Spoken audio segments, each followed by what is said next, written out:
may say it's from Mars, some may call it cheese sauce. It's a morning. You can put it in the lasagna tin, make it thick or thin, and do it your way. When you make bechamel and you add cheese as well, it's a morning. You're listening to Rebecca Bowen with Quite a Stir on Radio Cardiff 98.7 FM. Good evening, you're listening to Rebecca Bowen with Quite a Stir. Each week we feature different guests talking about the food industry, and tonight I'm delighted to introduce a former British Airways cabin director, offering a unique opportunity to explore customer service from the sky, where food, hospitality and diplomacy all meet. Welcome to the show. Thank you, Becky, and thanks for inviting me. The pleasure is all mine. Would you like to say hello to family and friends listening? Yes, I would. Lots of people that maybe listen to me, I don't know, but Simon and his mum, they're very important to me, as is my daughter, Jennifer, and her husband, Bobby, and two glorious children, Emma and Aidan. Emma was 12 last week, going on 21. Happy birthday.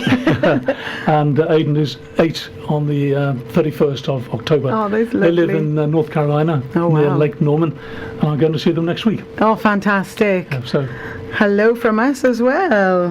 Hope you enjoy the show. Before we go any further, shall we have you picked the music tonight, so we're going to have your first track. It's by The Police. It's called Every Little Thing She Does Is Magic. Thank you. Radio Cardiff 98.7 FM. Welcome back. We are joined with Allun Thomas, a former British Airways cabin director. Service director, absolutely. I'm just going to let you lead and take the floor. Take it away.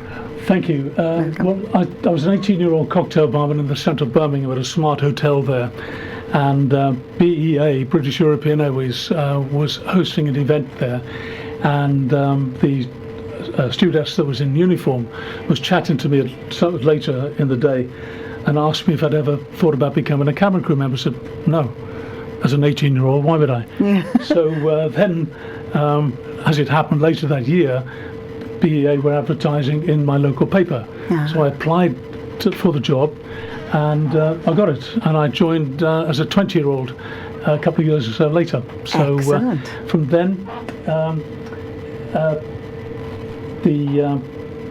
it became from BEA and BOAC, British Overseas Airways Corporation.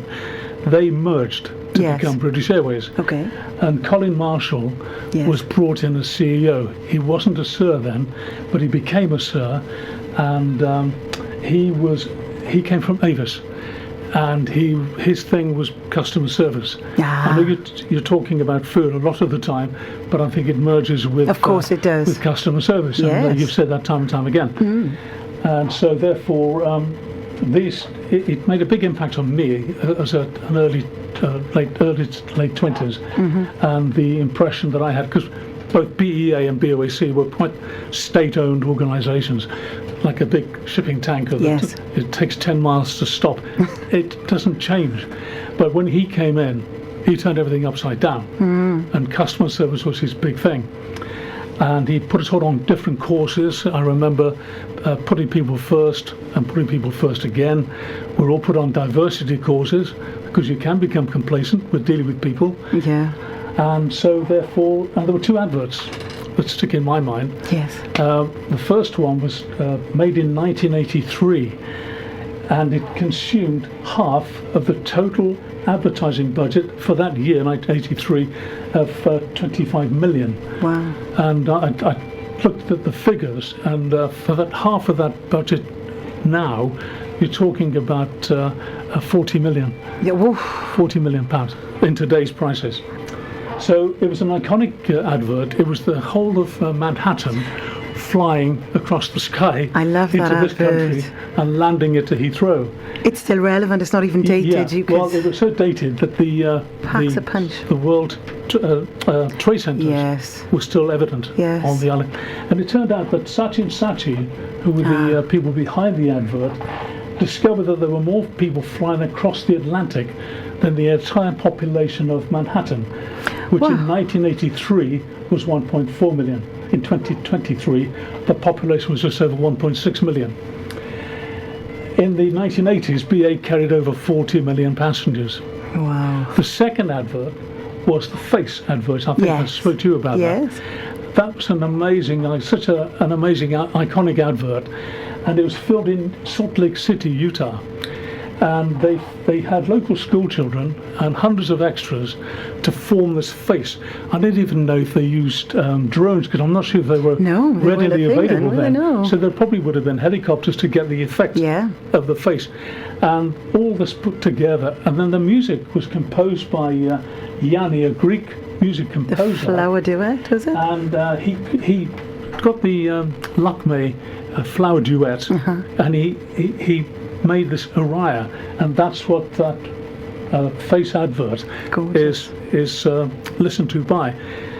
And then Malcolm McLaren, he was the promoter for the punk rock and new wave bands, and the New York Dolls, the Sex Pistols, Adam and the Ants, and early influence of punk subculture. Okay. I didn't even know that. I found out the other check day. it. So it was Tom Conti gave the voiceover, and then the phrase "the world's favourite airline" became more apparent, and everyone around the world began to, the world's favourite airline. You heard that music, and that's what came to your mind. Yes, power of advertising. Yeah, and then it had a budget of £1 million, which is just sort of £4 million today. Right. And then it was ranked at 62 on the 100 greatest TV ads by Channel 4 in 2000. Wow, that's amazing. So, sorry. And in regards to customer service, Yes. you said British Airways really led the way there. Well, that was it, because all of these things, it completely turned it upside down. You never saw BA in that light. It was not run by forward-thinking people until Colin Marshall came in. And so he, as I say, he turned everything upside down. He even brought in actors on our courses. So we didn't see these actors. So they would actually phone. We would answer the phone with a complaint. We'd have to deal with that complaint. Yes. And very, very, it actually had a major impact on me. As I say, I was in my early 20s then. So it was actually quite an impressive time for me, and it had a big impact throughout my career. Yeah. And so, just a little bit of a snippet here. How much champagne do you think BA consumes in a year? Oh, is this? I would say predominant. Across all classes, across all classes. all the cabins. I don't know, because isn't it predominantly? It's 83. 83,000 per month, bottles per month, which equates to approximately 1 million bottles of champagne across all the 4 classes. And don't forget the airport lounges as well. the airport lounges too. That's what it. Yes. Yeah, but also they have a lot of English sparkling wine. They can't call it champagne. No, because it's not has made to in the region of Champagne. That's right. Of But course. But apparently some of our sparkling wine in this country is on a par Is it really? with some of the French. You'll have to But let you me can't know. tell the French that. I know. So, but anyway, that's what a little snippet there. And there were pathways for advancement, because you started Well, out as... that's another thing he brought in, yes. because up until that point, it's almost dead man's shoes. You had to wait till your 40s, 50s to get to promotion. Wow. So I wasn't patient enough for that. So I did join the recruiting team. So we went to different parts of the country to recruit local cabin crew. And each part of the country has different mindsets about how they should present themselves for a job. Okay. The Northern Irish crew were mesmerising, because they actually turned up. They came to London, and every single one of them was dressed in a suit, male and female, and they were very smartly dressed.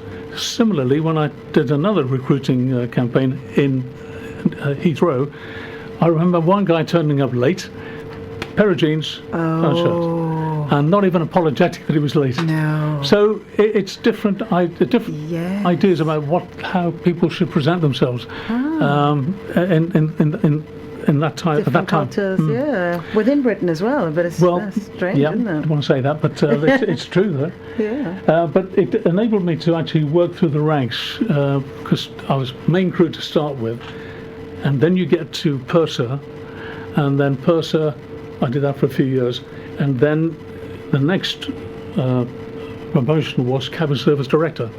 Wow. And I got that job as a 33-year-old. Oh, crikey! Back in the late 80s. Wow. Late 80s that was, and I loved it because I mentioned earlier to you that whenever you turn up for a flight, half the time I'd never met these crew before. Every There's so time? many of us. Wow. So there were about between 14 and 16 crew at that time. In a briefing room, you'd actually go through the positions that people would work in, Yeah. and the seniority gave them the opportunity to work where they wanted to work. And then you had to give them the passenger profile, if you had any VIPs on, any special needs passengers. There's a whole heap of stuff. And so 15 minutes that briefing took. Yes. And then before we moved to Terminal 5 as our report centre, we were at Terminal 4. So, but we had a report centre on the perimeter road, on the Bath Road. So we had to get a bus. Yes. I mean, I know what you mean, BA yes. bus. Take us, had to go through security. And when we left our report centre, they had to seal the bus. Oh. So when we got to security, they could check the seals, hadn't been broken, because obviously security is ever present with us all now. Yes. And so if they were happy, the security guys were happy, the bus would just be allowed through, straight to the aircraft side. Well, ever get stopped? Was there ever a problem? No, but there was a time when if you get caught off standby, they're not with the main crew. They join us afterwards. And I know that one or two crew members have been delayed going through security on their own. So it's a thorough process regardless. Oh my goodness, well, yeah. Oh yeah, because they've got a suitcase. Well, yes, of course. And, they can't just, and the cabin bag, and Yeah. girls have their handbags and stuff like that. can't so just take it for granted. oh that yeah, yeah. So yep. And then don't we carry on with the?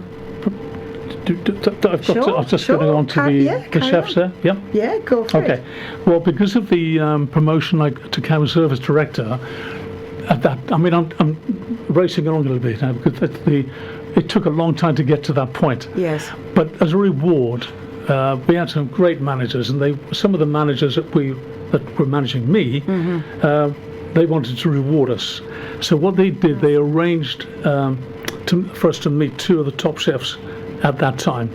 One was Anton Mosiman, and he had, he's probably still got it, his training school in Battersea. So we all got taken there, and then BA was just about to introduce a new menu in the first class cabin. And on this menu, we had to sort of help to put it together. Really? And then we ate it at the end of the day. Wow. Oh yeah, so we all had to muck in Pitch in. oh yeah. So each course, and so that was what we had to do. And then one of his dishes, his personal dishes, was a risotto. And to finish off this, he was a very, very quirky guy, very, very good-humoured. Yeah. And he had a dish of his own, and it was this risotto. And he actually sort of just threw a glass of champagne to finish it off. Oh. That was his thing. Okay. And then How did it taste? Pardon? How did it taste? Very nice. It was very bubbly. Very nice. No, very, very nice. But and the other most important chef that we met was Michel Roussinia. Wow. Now he didn't chat to us a lot, but we saw him in his Yeah. kitchen. We got taken to his restaurant in Bray. Goodness. It was Bray in Berkshire, and so an amazing restaurant. It was a cold day, I remember that, and we all got trooped off to his restaurant. And I just remember as they opened the door to greet us, I could just smell these freshly baked pastries. Oh my goodness! And I can just fresh coffee. imagine. I got goosebumps thinking about that. It was just absolutely amazing. And again, it did the same thing. We had to put this menu together, and then Wow! What an honour. it was actually quite like a figurehead, really. Yes. Because yeah. oh yeah. Even though it's past, he's still quite. Oh yeah. So that was our, I guess, introduction to quality food, because up to that point, the food on BA was not. I didn't think it was particularly inspiring, But as Okay. time went on, with these chefs, and it wasn't just Michel Roux and Anton Mosimann. They brought in chefs from around the world as Okay, well. okay. They did.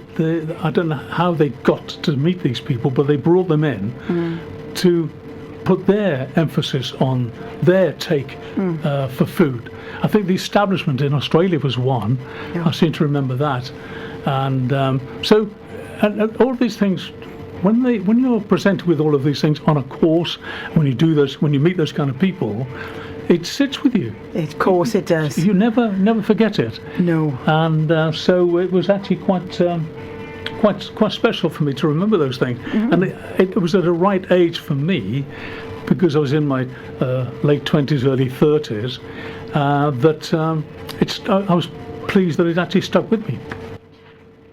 I'm so jealous. I want to work for BA. If they send you to places like Michel Roux in Bray, I think I want to work for BA as well. Before we continue, let's have our next track. Okay. It's Everlasting Love by Love Affair. Great choice. Thank you. Radio Cardiff, bringing the house down. Welcome back. We are joined with Alan Thomas, a former British Airways cabin service director. I'm loving this week's show, listening to things like freshly baked pastries made by the man himself, Michel Roux. How can you... Wow. What was a typical day like for you? Tell us that. Well, to be honest with you, if you were to ask any crew member of any airline that question, the answer would be there isn't a typical day. Really? Because one minute you could be a paramedic, and a firefighter, and the next even a counsellor or a first aider, because Yes. things happen and you have to deal with it. And once the doors are shut, you haven't got anyone on the ground to come and help you. Like if you've got something going on before the doors are closed, Yes. you can actually radio, or the pilot would radio wherever and get a paramedic to meet the aircraft, or to come to the aircraft. If you declare an emergency, and that's a pretty serious thing to have to do. But if you did, they'd actually declare that, and then an ambulance would be called. But that's as a last resort. We also have a company. I keep saying we. When I worked for BA engaged the services of a company called Medlink. They're based in the United States. Okay. It's a tiny office, probably no bigger than the studio. Okay. And they have calls coming in from all over the world, from different airlines. Some of them could be on the ground, some in the air. And they describe the symptoms through the captain, because you've got to go through their radio. Yes. And then they deduce what the issue is, and they'll tell you how to deal with that matter. Oh. And then we have a medical kit on board called the M5 kit. Now the M5 kit has a lot of stuff that cabin crew can use, but another one under the lid that's prescription only stuff, so only a medical professional can use it. I see. So the stuff, if we're instructed, Yes. we can, even though we can't do it if we call for a doctor of medicine on board, we can't use that, or cabin crew can't use that. Right. The doctor has to use it. Has to use Yeah. it. Do you ever have a doctor on board? Many times. You have to. Many times. Yeah. Do you want to cover a situation? That, Sure, go for it. we were taking off from Miami, and we're going off track here with your food and... I know. Is that okay? That's okay. Yeah. So we're taking off from Miami, and this guy was in the process of starting a heart attack. Oh. And once the aircraft moves, you cannot contact the flight deck. So as it happened, I called for a doctor of medicine, and as it happens, a heart surgeon, and his wife is a senior nurse. Oh, that's... So we had the passenger on the floor at door 2 on a 747. The pilot was already made aware of this at that time, and they have to lose fuel. Because once an aircraft takes off, Of course. it's too heavy to land. Yes. So the passenger was laid on the floor. All these tubes were connected to him. We did a few circuits, landed, and then the ambulance people came on, and they But took him BA away. don't employ a doctor to sit on flight. No, absolutely They not. won't, even No, for they the won't do long that. haul. They won't do that. Quite frankly, it sounds rare, is it? ideal, but it's not necessary. Okay. Because they give us we're first aiders. Yes, yeah. And we've got defibs as well, and we've had defibs for quite some time. Allergens weren't always a thing. No, that's another thing. Yeah, I know, but we did. I don't think any airline was particularly aware of those allergens in the 70s and 80s, we did well, they probably existed, but we didn't know what they were. Exactly, yeah. And then when they became more prevalent, and some sad cases, unfortunately. Yes.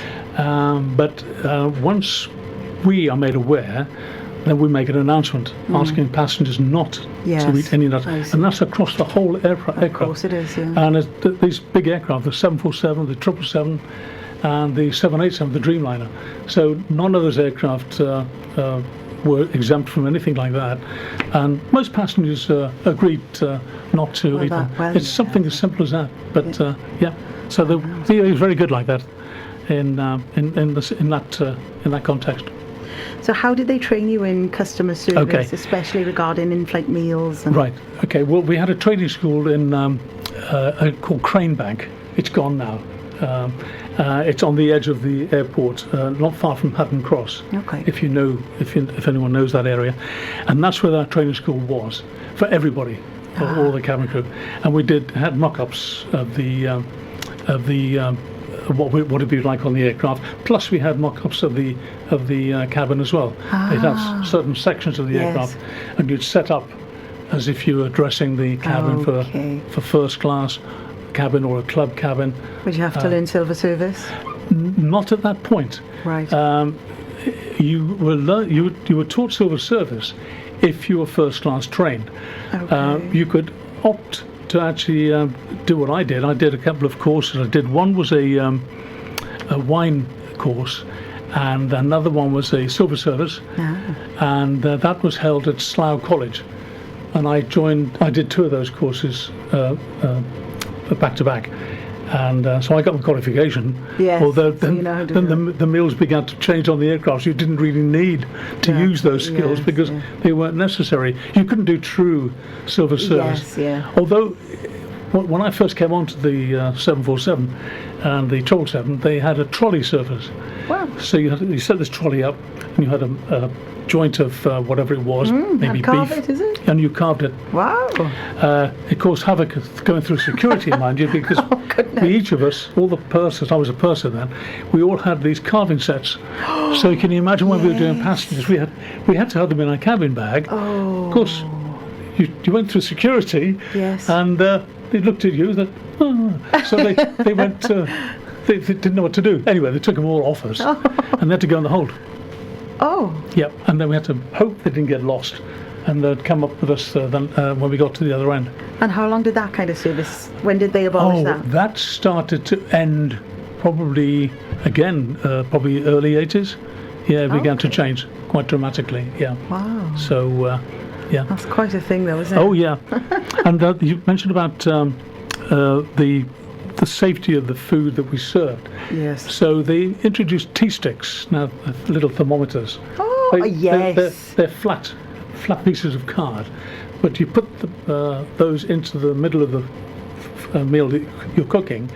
If it goes black, it's perfectly okay to use. If it's still a bit grey, it still needs cooking.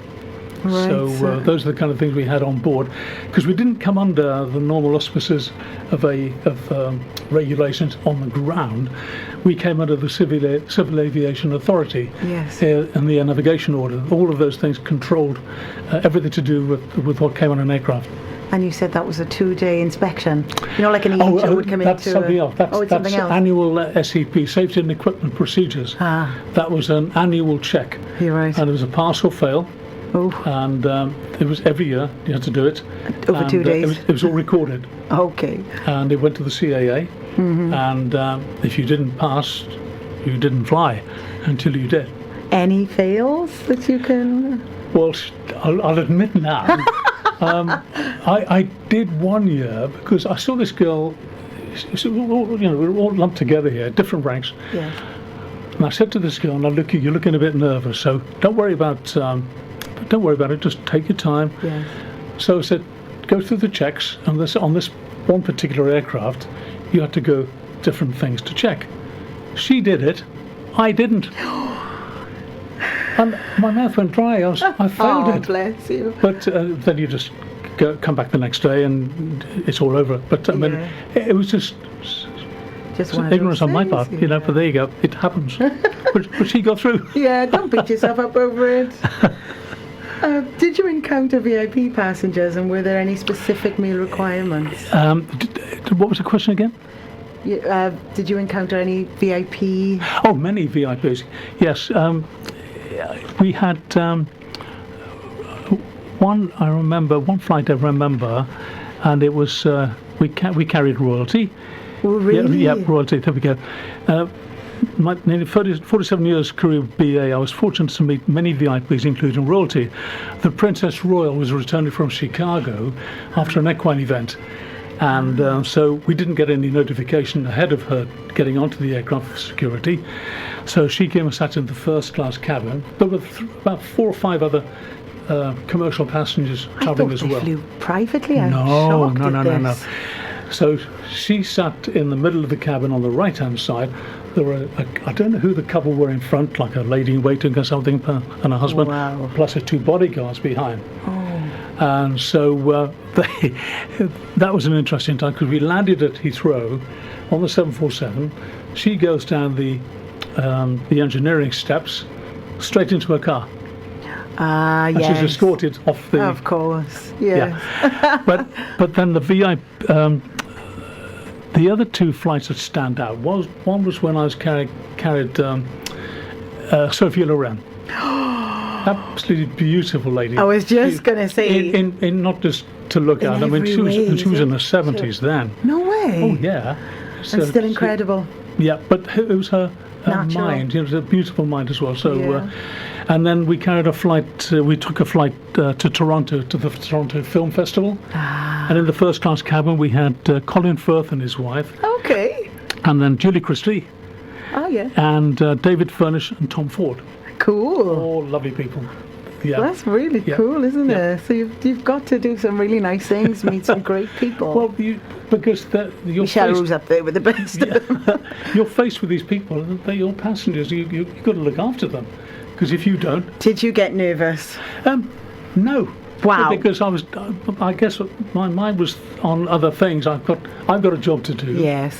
They're expecting certain things to happen on that aircraft. Well, of course. They just expect things to happen. Yes. Not hope to happen. They will happen, because I've paid all this money to travel in your cabin. Yes, of So no, I didn't get nervous at that point. Maybe afterwards, but not at the time. Yeah, No. that's really cool. That's really cool. Shall we have our next track? It is Angels by Robbie Williams. That was cool now, but it was nope. Nope, I can't remember. That's okay. Sorry. I had it. Yep. If I think of it, I'll come back to you on that one. That's okay. Yeah. Oh, there we go. No, it's gone. Don't worry. Sorry. That's okay. So what's the most memorable moment on board for you? Well, in many ways, it was, if anyone's ever flown into the old airport in Hong Kong, it's called Kai Tak. Okay. It closed in 1998, and it was a unique airport because you didn't aim for the runway, you aimed for the checkerboard. Right. And it was never, you couldn't land the aircraft using instruments. It had to be a visual approach. Wow. And you got so far looking at aiming for this checkerboard, and then you did a 45-degree turn onto the runway. It's quite magic. And I actually got the captain's permission as a crew member to sit on the flight deck to watch it. Wow. And I was just mesmerised. Yeah. And I've been on the ground in Hong Kong, Watching it as well. on the ground, watching these aircraft come in. You could almost touch the undercarriage. And you could almost see the people in there, because you went in between blocks of flats. Oh my goodness. Oh, yeah. And Were you ever scared on board? No. Ever? I was just mesmerised by this. Wow. This experience. It was incredible. Yeah. So. You ever had really bad turbulence? Very. We were flying out of Heathrow, going to New York, and we'd had reports that they had a severe thunderstorm, more than a thunderstorm. It was a big storm Like going a tail through. end of a hurricane or something? Well, probably. Yeah. So when we landed, it was the aircraft danced around a little bit, but it wasn't too serious. So the next day we brought another service back to Heathrow, and we met the storm halfway across the Atlantic. Oh no. And then the aircraft, 747, listen, if you've ever been on a 747, Yes. they are solid aircraft. They Yes. are a most amazing aircraft. They were. Sadly, they're not many of them flying around as passenger jets anymore. But they had the most incredible ability to ride out these storms. But this storm was a particularly nasty one. And we got halfway across the Atlantic, and the aircraft danced around a little bit, and we got a report from the captain, you must sit down. Oh. And very often these flights across the Atlantic going to Heathrow are no more than 5 or 6 hours, and you've got a service Yes, to of offer. course. So we had to sit down for an hour and a half, and could do nothing. So once you sit down, you can do absolutely nothing. It's your safety as well. Of course. So it's annoying that you couldn't get on with your work. No, I know. So that was. But you were never phased by it? No, not on a 747. Okay. Less aircraft maybe, but not that aircraft. Oh, That was well quite. done, It's well done. a great aircraft, Great. for passengers and for crew to work on. How did you handle difficult passengers? Okay. Well, there were two that come to mind, and I've just gone about the aircraft because on certain routes we have to have rest. Yes. And I think you already know this anyway, because Yeah. you've looked at them. Yeah. But at the back of the 787, back of the Airbus and the 74 and the 777, just below the tailplane, there's a unique cabin. You wouldn't know, there are 8 bunks up there, and it's for the crew. Because some of the flights operated go to 16 hours. Yes. So you do half of that, so 4-hour break time. So you'll go up there and rest as much as you can. You can't necessarily switch off, as you do as best you can, and then Get into your pajamas and then you have to, yeah. and nod off if you can. Yeah. Yeah. But going back to there were two passengers that come to mind. Here we go. One was the chairman of a well-known British fashion brand, and he was brought on by Special Services in New York. Once he was on board, he didn't want to speak to any member of the crew. We were totally dismissed. The other was a well-known singer, and he told the crew in the first class cabin, I don't want you to speak to me. How rude. So we said on both occasions, we respected their instructions to speak to them. Oh, good for you. But Exactly. Just you ignore can't them. force the issue, can you? No. So that was that. Wow. Do you want to talk about a restaurant now? Or is there something else you want to ask me? Let's have a look. What's the golden rule of customer service? No, we can cover that. On the flip side, after all these years Yes. of doing, being in a customer focused role, you know what great service should be, especially when you're paying good money for it. Expectations should be met. What is your favourite place for great Okay. service and why? Well, bizarrely, over the 47 years that I did, you don't realise how much information you're absorbing over time. And yeah, we all of us work hard for our money. So when you spend money out, you expect certain in return. And so my nephew was coming down, Stephen, and his lovely wife Lauren. They're both Foodies. great people. But they're both foodies, Yeah. but they know what they want. Yes. They have great expectations. They work hard, but they play hard. There you go. And they enjoy their food. Yeah. And so Stephen was coming down to visit us, and Lauren come down to see us. And then he said, I've been reading about this restaurant called Pasture. Yes. I said, oh yeah. So they said, it sounds great. We'll book. I booked. So okay, fine. So we did some research ourselves. And then we found out about this unique little bar underneath the restaurant. Like a speakeasy? Pardon? Like a speakeasy? Well, I'm not sure what you would call it, but it's certainly. Put it this way, it's called Nightshade, and if you know, you know. Yeah. And that's all I'm going to say. You've got to find out for yourself. You Yeah. must go there. But I tell you what, we did go there. We had a most amazing. Every single member of the staff that we came into contact with, they were welcoming us. Didn't know us from Adam, but they made us really welcome. The food was superb. Really, yeah. And we had they were just so pleased to see us. It was a fantastic night. And then to finish off, going downstairs. And so we were meeting up with Steve and Lauren in Birmingham. Birmingham's my hometown. So, and then Lauren's parents were coming down from further north of Manchester. So they were coming down as well. So we all met in Birmingham. And guess what? We went to Pastry there. Yeah. And it was exactly the same experience. So I would go there time and time again. So if you haven't been to Pastry, give it some thought. It's a great place to go. But you also said that across all of the ones you've been to, the customer service excels. Oh, yeah. There is no... Well, Jake Lewis was your first guest. on your Chef Jake first Lewis show. of Sonda, yes, and his girlfriend Federica off Pasture. Well, I tell you what, they've got an incredible formula, and they never lose that, because I think it's you've hit the nail on the head. And if you look after your staff, you treat them well, it'll come back to you in spadefuls, and it's a great experience. Impeccable customer service. But the other restaurant I must tell you about, if I've got time. Go for it. Okay, it's called Parallel. Ah, yes. Now, I'd never heard of Parallel before, but it belongs to the same group. Yeah. And so we went along, and we had two friends from London. They'd never heard of this place before. Okay. Well, we hadn't been in there, so we made a booking, and we were by the counter, so we could watch the chef. Mm-hmm. And who knew, in culinary terms, what you could do with a carrot? Yeah. Because there's many things. But it's not just any old carrot. These are big, parallel carrots, and then the other dish we had was the bread with butter dripping, and then the other one, the pork chop, was to die for. Really? So I'm sorry if you're a vegetarian. I do beg your pardon. Other options are available. Yeah. But no, it was a most amazing experience, and we watched the chef, and he was actually showing us what he was doing. Wow. And they grow these things in Bristol, in farmland there, but they're trying to grow them over here too now. Oh, okay. So it'll be a Welsh-grown carrot. Everyone raves about the steak, so you suggest the pork there, is it? Well, the pork chop in Parallel was great. I can't speak for the steak. I was just drawn to the pork chop. Okay. I really was. Okay. Lovely. That's great to know. Unfortunately, we are running out of time. And what else do you want to cover? I think we will. There was quite a lot to cover. Did you want to cover anything to wrap it up? You tell me, Becky, because I think we've pretty much covered everything. We've got the news and another track to get through, unfortunately, but that's been amazing. Thank you so much.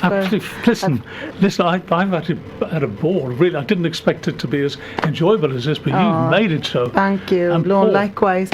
And I have a gift for your wife. Say hello to Alan's wife. I have a gift for you. Thank you just so much. to say thank you for letting us borrow him for an hour, because our other guests, they come on, but they sort of like highlighting their business as a form of advertising. And this is something that you used to do. It doesn't really, so you've given us your time, and I can't thank you enough for that. And it's been fantastic. I've enjoyed it, because it's an important time for then BA was in the doldrums really, but this time in the 80s and beyond was set the standard for customer service. Absolutely. Good old Colin Marshall. Thank you, and enjoy your holiday tomorrow. You're off to Doha. And you still get your perks from British Airways. Yep. Oh, yes. Nice. Thanks, Becky. We're going to leave you with 4-Act Riot. This is Crisis. Thank you very much. You're welcome.